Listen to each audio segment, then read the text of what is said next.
Magandang araw mga kainaw! Ngayong araw nga pala kami magpapalambot ng ulo ng baboy. At dahil may nagbigay ng ayuda, rito namin gagamitin sa ricado. Yan, paminta, magic sarap, at saka rahon ng laurel, at saka sibuyas. At siyempre, para may pampalasa, kukuha tayo ng tanglad. Ayan, bubunutin na natin lahat yan. Lahat na yan, nako, ganun rin iyon. At dahil maulan, rito tayo sa harap ng bahay magluluto. Ayan, salang na yung kaldero. At ilagay na ang ulo ng baboy. At ayan, ilagay na ang isang timbang galing sa baha.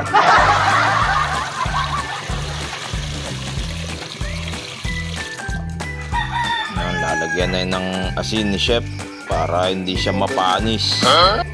Yung nga palang baboy na yan, kinabukasan na nga pala yan papangusihin.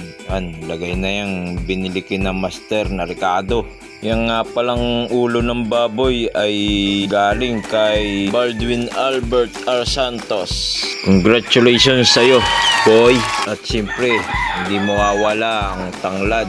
And pa naman ang nagpapalasa riyan. Okay, alright. Yan na nga po ang sinasabi sa hula.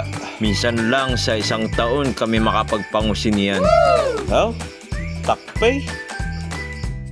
At siyempre habang nagpapakulo, itong si Boy Bangas ay nagpresenta. Magsusulot raw siya ng pantim panilapya. Tanggalin habang nagpapakulo. Muli nagpapasalamat kami ulit, Idol, sa binigay mong budget. Ayos ito, Idol. Salamat sa iyo ulit. Magagamit namin to sa pang-araw-araw namin. Baka sakaling makabili kami ng Rolls Royce na kotse. Kaya kayo mga tilapia, maganra na kayo. Bingi kayo ngayon. Balik tayo rito sa pagluluto. Binaliktar-baliktar na yan ni Chef. At pagkatapos ng 5 oras na pagkakalunor sa kaldirong yan, ating hahanguin na yung basahan. Wow, ayun.